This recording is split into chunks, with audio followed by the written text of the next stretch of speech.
Hello and welcome to Views on News. I am Jawad. Tehami. Pakistan has expressed concern at the loss of tourist lives in an attack in Anantnag district of Indian illegally occupied Jammu and Kashmir, saying, let me quote, "We extend our condolences to the near ones of the deceased and wish the injured a speedy recovery." Unquote. We have also seen a statement coming from the chairman of the Kashmir Committee, Rana Qasim Noon, saying, let me quote, "The incident occurred under world's highest military concentration, and we firmly believe that this may yet another orchestrated attempt to malign the indigenous Kashmiri struggle and divert global attention from ongoing human rights violations in Indian illegally occupied Jammu and Kashmir," unquote. Now, it came after 26 people lost their lives and 17 got injured in Pahalgam, a tourist hotspot in Indian illegally occupied Jammu and Kashmir. And following this particular attack, following its tradition, Indian media and several of the social media accounts which are associated with the Indian intelligence agency, RAW, started pointing fingers towards Pakistan without any solid proof, evidence to substantiate their claim. Also, we have seen statements coming from the Indian leadership who have pledged to bring the attackers to justice. We have seen several of the Pakistani leaders condemning this Indians' false propaganda against Pakistan. It is also pertinent to mention that this particular attack happened when US Vice President J.D. Vance was visiting India. We've also seen Sikhs for Justice leader Gurpatwant Singh Pannu in a video message has said, let me quote, that the attack in Pahalgam was a false flag operation orchestrated by India's intelligence agency RAW, which benefited Indian government and was timed to coincide with the visit of US Vice President J.D. Vance as part of a pre-planned agenda, unquote. Now, Gurpatwant Singh Pannu is one of those leaders who has been targeted by RAW in an assassination attempt on the US soil. Earlier, we saw Canada found evidence of India's intelligence agency RAW's involvement in the murder of Hardeep Singh Nijjar on Canadian soil. Not only this, India has long been perpetrating state sponsorship of terrorism against Pakistan, and there are a number of dossiers Pakistani authorities have shared with the United Nations Secretary General, and also Kulbhushan Yadav's confession of his sabotage and espionage activities in Balochistan is a classical case of that. And also, whenever such incident within India or Indian illegally occupied Jammu and Kashmir happens, Indian authorities as well as its media, which is also known nowadays as Godi media, starts pointing fingers towards Pakistan without any solid proof or evidence, and such incidents later on turn out to be false flag operations. There is a long list of false flag operations which we'll be talking about during the course of our conversation in today's program. It is pertinent to mention over here about a book titled The Meadow, which is authored by the British journalist that talks or speaks volumes about how India's intelligence agency RAW ruthlessly operates to defame Pakistan. At the same time, you've also seen United States Commission for International Religious Freedom has recommended to impose sanctions on Indian intelligence agency RAW. Without further wasting any further moment, let me bring in our esteemed panel of guests to talk about this particular pressing issue: India's state sponsorship of terrorism and also its media's false propaganda against Pakistan. We are honored to be joined in the studio by Mr. Agha Iqrar Haroon, senior analyst. Mr. Haroon, thank you very much for your time, for being with us on the show tonight. We really appreciate that. Also in the studio, we are honored to be joined by Mr. Altaf and Wani, Chairman, Kashmiri Institute of International Relations. Mr. Wani, thank you very much for your time, also for being with us on the show tonight. Really appreciate that. On Skype at the same time, we are honored to be joined by Lt.Gen General Retired Raza Muhammad Khan, Senior Analyst. General Raza Khan, thank you very much for your time, also for being with us on the show tonight. Really appreciate that. Both of you participants present in the studio, if you allow me, let me begin the discussion with General Raza Khan. General Raza, this particular incident, what's your understanding? We've seen a long list of false flag operations also coinciding with a number of important events. Whenever there is a foreign dignitary visiting India, such type of incidents happen in India, and without wasting any moment. Indian media traditionally starts pointing fingers towards Pakistan without any solid proof or claim to substantiate their claims. What's your understanding regarding this particular incident? And also, could you shed a little bit of light regarding as to how India had been carrying out these false flag operations? Okay, Bismillah Rahman Rahim. I think, first of all, the Indian social media warriors and also their mainstream media needs to know that Muslims and whether these are Kashmiri Muslims or other Muslims, their religion forbids them to kill, innocent people. So anyone who has killed these innocent people, anyone who has killed, these visitors there, I think they were not Muslims. Secondly, the people of Indian held Kashmir know that tourism is one of their most kind of valued source of their businesses. And they have been very peaceful, and they have been inviting people to come to them, and it has been quite peaceful over there.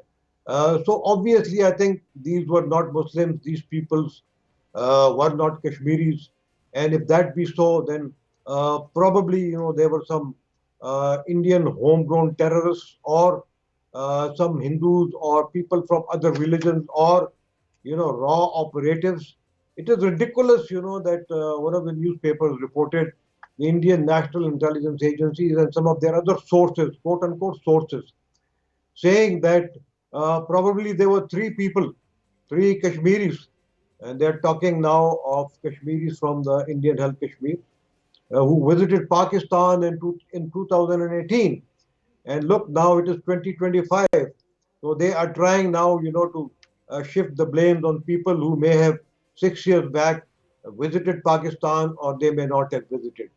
Then I think blaming Pakistan for all their own security lapses wherever they happen inside India, particularly in Kashmir. It is their default mode, to conveniently blame Pakistan for it. And the reason for that is then that they don't have to carry out their own security audit. They don't have to justify the presence of over, 7 lakh Indian security forces there. And they don't have to, then hide what the people are saying about the responses from the Indian security forces, which are very brutal, which are totally inhuman. And they've always been using hatred for Muslims, hatred for Kashmiris as something, for which they can get political mileage out. They've been doing this in the past, and probably this is, an extension of what they've been doing in the past, particularly when the US Vice President was there. I'm sure, the US Embassy in New Delhi would have briefed Mr. J.D. Vance, and I'm sure he would have told them that Kashmir is a disputed territory. And the only remedy, to stopping these kinds of incidents is to implement the UN Security Council resolutions on having a plebiscite in Kashmir. That is the only way out, and the earlier the people of India learn about it, the better it would be. The government of Pakistan has, I think, done the right thing. That they have said that they've offered their condolences to the families of all those people who have been killed. I think the Indians should have done that on many occasions. The last being the Samjhota, the Jafar Express attack, which were obviously carried out by Indian terrorists, BLA and the like, and they didn't utter a word, about so many people, again, very innocent people who were killed there. So I think they should know that the government of Pakistan and the people of Pakistan and Muslims in particular, they're not happy. They do not perpetrate, attacking civilians and particularly those who are innocent. So I think that is Very well made. A point very well made, General Raza Khan, regarding as to when you did the comparison of how Pakistan government's response regarding this particular incident had been, offering the condolences to the victims of this horrific incident. And we've also seen on the contrary as to how Indian authorities respond to if any such sort of incident happens on Pakistani. So I'll come back to you for a number of other very important aspects of this particular pressing issue. General Raza Khan, let me proceed towards the other participants in the studio. Mr. Haroon, when we talk about this particular terminology, the false flag operations, I've also mentioned a book that has been authored by British journalist, The Meadow, that talks about an incident in the same area that happened back in 1995. Could you shed a little bit of light? What are the most important findings of that investigation by the British journalist as to how India's intelligence agency RAW perpetrates such type of false flag operations, and to what end? And what had been the history of such false flag operations on the part of intelligence agency RAW? Thank you so much, Tehami Saab. And I am really grateful to you. You have mentioned this book, which usually Pakistani media couldn't know even. This is very shocking revelation of this book, which should be shared with entire nation and particularly Pakistani media. There were two British journalists, Andrean and Kathy Scott. They investigated July 1995 even in Pahalgam, in the same place where 5 foreign tourists were killed. Two were escaped, and this investigation is very deep investigation, having interviews of more than 115 people of the family and some eyewitnesses, and they came up with this book, The Meadow. This book is very categorical, how India created this whole false flag, how India started, and I believe this book revealed actually the first in new kind of Indian false flag, that was first you can say experimented in this 1995, and this book is very straightforward. This was a false flag. This was a work of Indian intelligence agencies. They used to give some name to some people, and then they were all killed. Al Farhan Brigade kind of names. So since now you will find such false flag almost every 5 to 10 years, and this continues. So that shows that there is a particular pattern. Pattern, exactly. So after this Pahalgam, this Meadow false flag, so they have opted it as a strategy or as a tool. And after 95, then you could see 2000 or 2001, and then again so on and so forth. So with your permission and with due apology, I am of the view, okay, the Indian media is hawkish. They target Pakistan, and they started all a campaign against Pakistan within minutes. As you mentioned, you shown 305 and then 315 and so and so. But where is the Pakistani media? This is my question. I must appreciate PTV World and the PTV as a whole, which is you can say continuing informing people what is the background of the issue. But Pakistani media is mum. This is my question. Okay, this is Indian media, and Indian media standing with the Indian state. But Pakistani media, except Pakistan state media like PTV, we are shy, or we are not proactive. So the narrative war usually wins by the Indians. It's very important to bring to the light those facts. Exactly. This is what I am saying. So usually Indians win the narrative war for some hours, but they won't. So this is this case you could have seen international newspaper. The whole newspapers are full of some indirect allegations against Pakistan, although every everybody, even the Indian media knew it is a false flag. But our media is not proactive. So there happens to be a national responsibility as Yes, far as this is a such national officials are concerned in order to counter that very false propaganda on the part of Indian media, which is now popularly known as Godi media as well.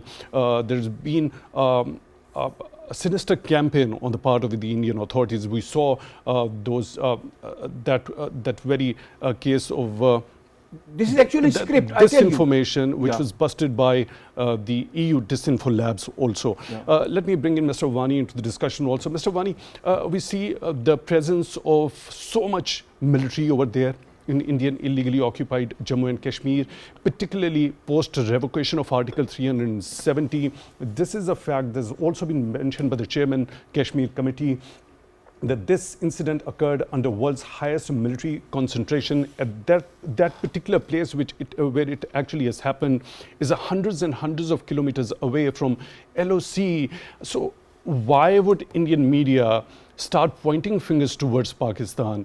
That how could somebody infiltrate so deep inside that particular territory to carry out such a heinous act? See, we should first of all see when did this attack took place, what are the regional and international scenarios at current, and when this attack took place, what Indian government is claiming about Indian occupied Jammu and Kashmir, and what is the overall situation in India. When you will see all these three contexts, you will come to the conclusion. First of all, let me see, the attack took place when as you said, US Vice President was on a visit to India. It replicates what happened in 2000 when President Bill Clinton was a state visit to India and Pakistan. At that time, we saw the killing of 6 in Chhatisingpura and so on. And then we saw the revelation from the Indian journal that this was orchestrated by the Indian Army in order to get the sympathies of the Americans. Because at that time, America was not a strategic partner of India. So it was done at that time because Bill Clinton has to come from there to Pakistan also.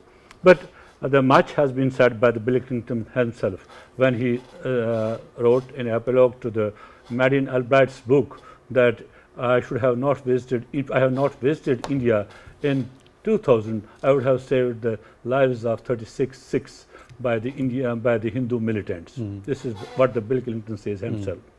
Next, the Indian Prime Minister was on a visit to the Kingdom of Saudi Arabia at this point of time.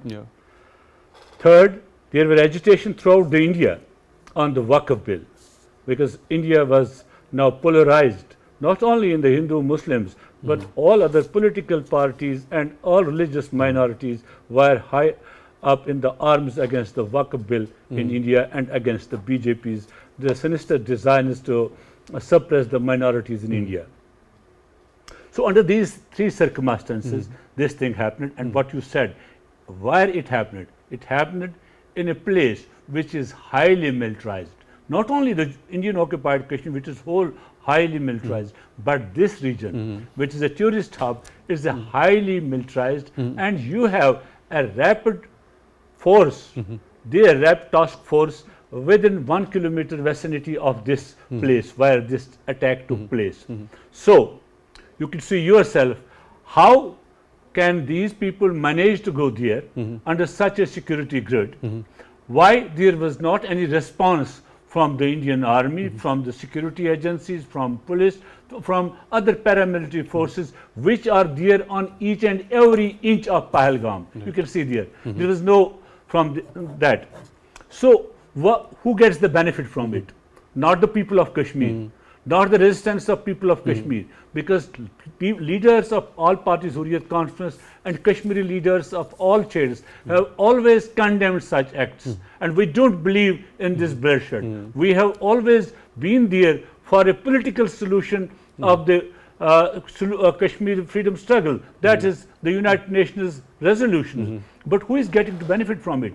Number one, India wanted on one hand to get the sympathies, to garner the support of the US and its allies as the US Vice President was present there. Number two, it wanted to tell the Saudis, because Indian Prime Minister was there, it wanted to tell the leadership of Saudi Arabia that we have been at the forefront of supporting the people's Kashmiri's resistance for self-determination at the OIC level at each and every platform. And look, this is not a people's resistance, this is a resistance of some radicals, this is resistance of some terrorists and all that.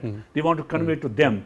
And number three, they wanted to divert the attention from the local matters, which the domestic problems which India is facing currently, which BJP government is currently facing in the different parts of India because of the this Waqf bill and also in occupied Kashmir. So they wanted to shift the blame to Pakistan, they want to shift the blame to Kashmiri freedom leadership, one to give bad name to the Kashmiri freedom movement at international level, to malign it with the international terrorism and all that. This is the one agenda of the BJP government which they have been doing. And number two, to divert the attention. What Indian media did, unfortunately, naming Pakistan or Kashmiri freedom fighters was one thing, but they did it so ruthlessly, accused the local Kashmiris for killing the Hindus of India.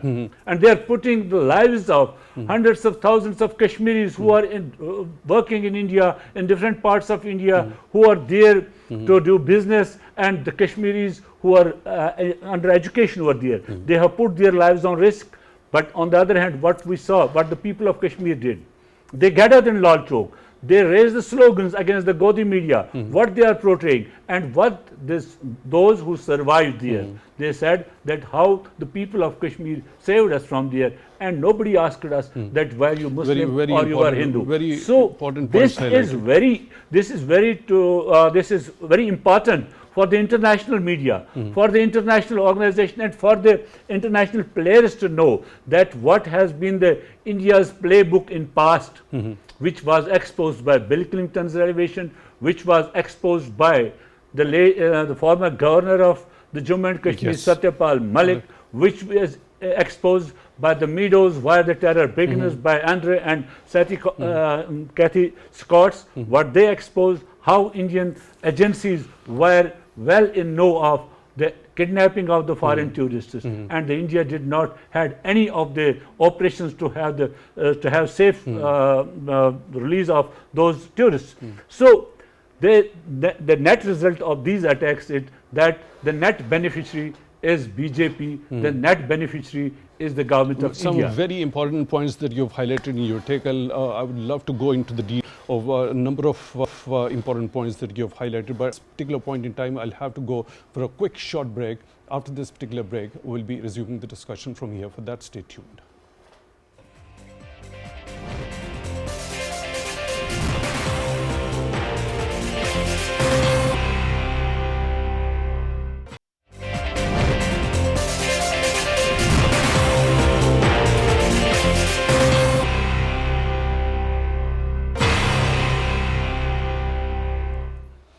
Welcome back to Views on News. In today's program, we are discussing that incident that happened in Pahalgam in Indian illegally occupied Jammu and Kashmir that claimed the lives of 26 people and 17 got injured. Pakistan has expressed concern and offered condolences to the victims and their families. We are honored to be joined in the studio by Mr. Agha, Iqrar, Haroon, Mr. Altaf, Hussain, Wani. On Skype, we are honored to be joined by Lt.Gen retired Raza Muhammad Khan.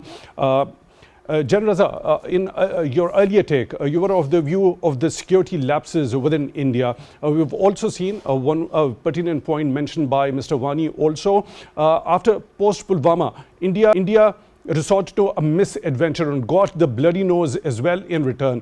We also saw those startling revelations on part of former governor of IIOJK, Satyapal Malik. So, could you shed a little bit of more light regarding these security lapses in the failure of Indian government and its forces to control the situation there in IIOJK? Well, all these, I think, incidents and matters are, something about which the government of Pakistan and the people of Pakistan are concerned. Having said that, it's only, I think, today when the Indian Defense Minister has given a statement, and I quote, and it says that Indian response will be loud and clear. I think he needs to know that if he means any cross-border stupidity like they did during their first false flag operations in Pulwama, when they attacked Balakot, they must never forget the swift Pakistani response at the time and place of its own choosing. They must never forget, how there was fratricide within the Indian Air Force, for which the Indian government was responsible. They may never forget, they should never forget how two of their aircrafts were shot down, and they should never forget, that the cup of tea which was offered to Abhinandan. If they now do any other such, false flag operations, then I think they need to know that Pakistani response will be even more loud and even more swifter.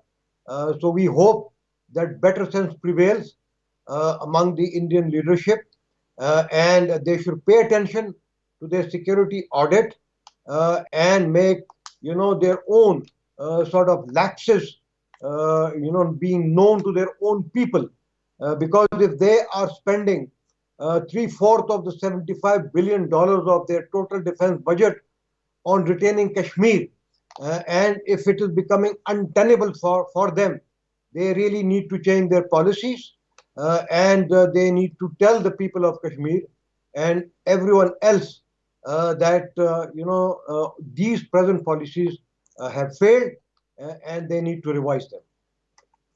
So, General Raza Khan, in this particular scenario, what happens to be the responsibility of the major players, particularly when you talk about this particular attack coinciding with the visit of US Vice President to India? We've also seen a number of international organizations' reports. We've also seen that very classical case of Kulbhushan Yadav perpetrating sabotage and espionage activities in Pakistan. We've also seen the transnational terrorism being perpetrated by India's intelligence agency RAW on the western soils, including both in Canada, in the United States of America as well.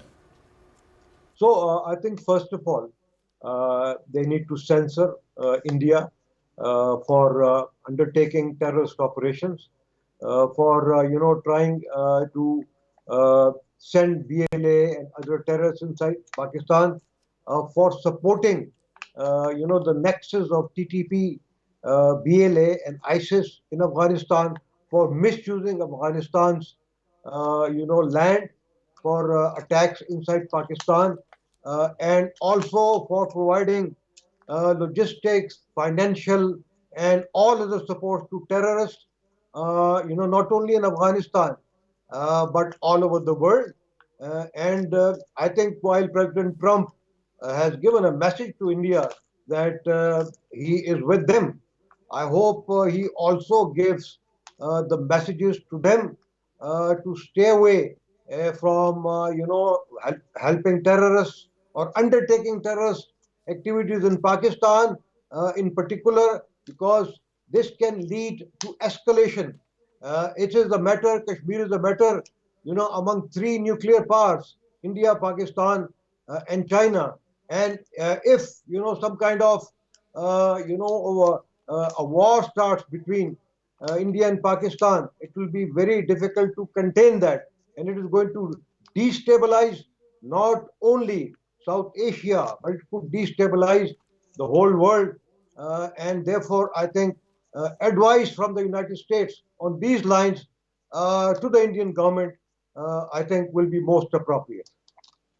Right, Lieutenant General retired Raza Mohammad Khan, senior analyst, joining us on Skype. Thank you very much for taking time out for views on it. We really appreciate that. Mr. Haroon, these false flag operations to malign, firstly Pakistan and to defame Pakistan on one side, also to show the international community of this indigenous freedom struggle of the Kashmiris, that as per the United Nations Security Council resolutions happen to be a legitimate one, and also trying to shy away from holding that free. free and impartial plebiscite there in IIOJK. Now, the long list of these false flag operations, what needs to be done when it comes to the international community's responsibility in holding India's, or at least impressing upon India to stop its perpetrating its nefarious designs? Tehami, whatever is going on in Raza, has anybody stopped Israel over there? Of course not. Israel killing, children, women, everybody every day. So forget the role of international forums and international mouthpiece. This is basically, this era of romanticism has already gone. Whatever we have seen in Gaza, I have no, you can say, I'm very, unfortunately, this is a pathetic circumstance the world is going on. So forget any help would come from. But the Western powers have themselves been the victim of this state sponsorship of terrorism. Yes. What about that? Despite that, they will turn a blind eye to this? They will. What have they have done against India when, Five Eyes have every knowledge, every information about the transcontinental terrorism of India. Five Eyes, all of them, all powerful. Did they do anything against India? Did they launch any sanctions against India? Not at all. They won't. So we have to protect ourselves. What we can do, we can have a complete strategy to mitigate the false narrative, at least against Pakistan.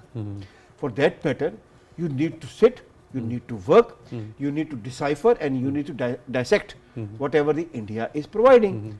If India is providing a false flag, this is your responsibility, my responsibility, Wani's responsibility to do a dissection. We need to develop a very strong, conclusive, inclusive and logical narrative about what India is trying to do against Pakistan. The all false narrative are all false flags. So this is our responsibility. Forget the help would come from any place on earth. So why doesn't this help come from the international community, despite they are being affected themselves of this state sponsorship of terrorism, the transnational and transcontinental terrorism perpetrated by India's agency RAW? There has been a recommendation by the United States Commission on International Religious Freedom of imposing sanctions on this particular agency. Also, we have seen a number of annual reports by this particular commission, which happens to be a bipartisan body that recommends also to include India's name in the countries of a particular concern. Why wouldn't the authorities give a heed to these recommendations? Because according to my understanding as a student of political philosophy, the world is divided into two major sections: NATO and non-NATO, Muslims and non-Muslims. So they have different rules for the Muslims, they have different rules for the non-Muslims, and they have different rules for NATO allied members, and they have different rules for the non-NATO different countries. rules for Muslims and different rules for non-Muslims. From this, I retrieve one very important aspect to this very particular incident that happened in Pahalgam. Only Hindus being targeted? Was there a specific purpose behind this? Yes.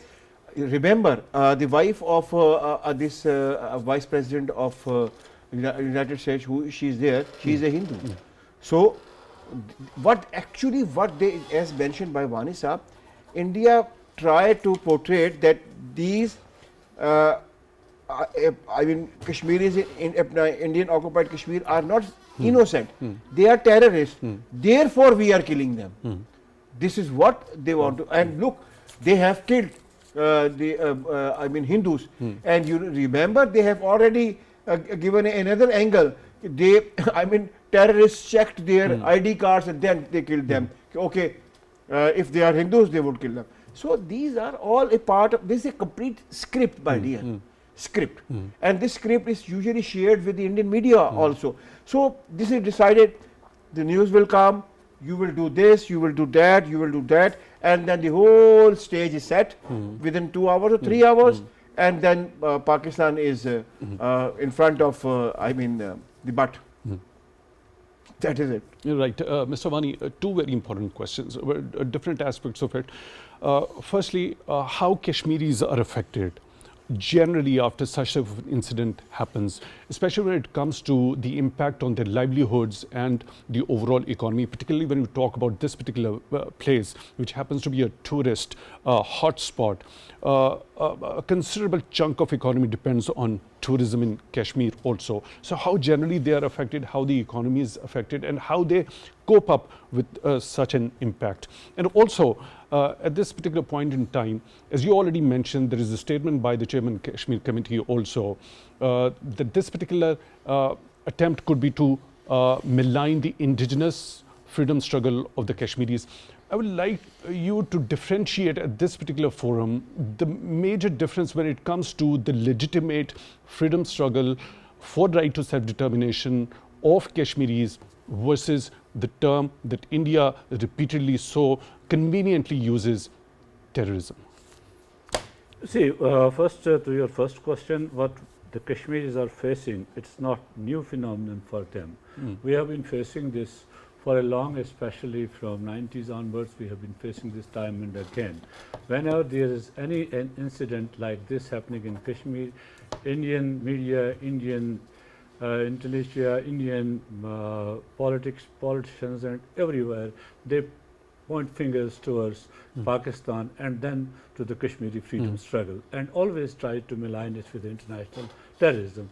But Kashmiris have shown time and again that they are a resilient nation, they are a very peaceful nation, they have co-opted with such incidents with very open-heartedly like this one. But now you can see the images, how Kashmiri people have saved the lives of those tourists who are left over there, how they were provided a free ride and food from Pahalgam to Srinagar, then a free ride and free stay in Srinagar to airport and everywhere. And this has been narrated by those who were transported by the Kashmiri people, younger generation were there.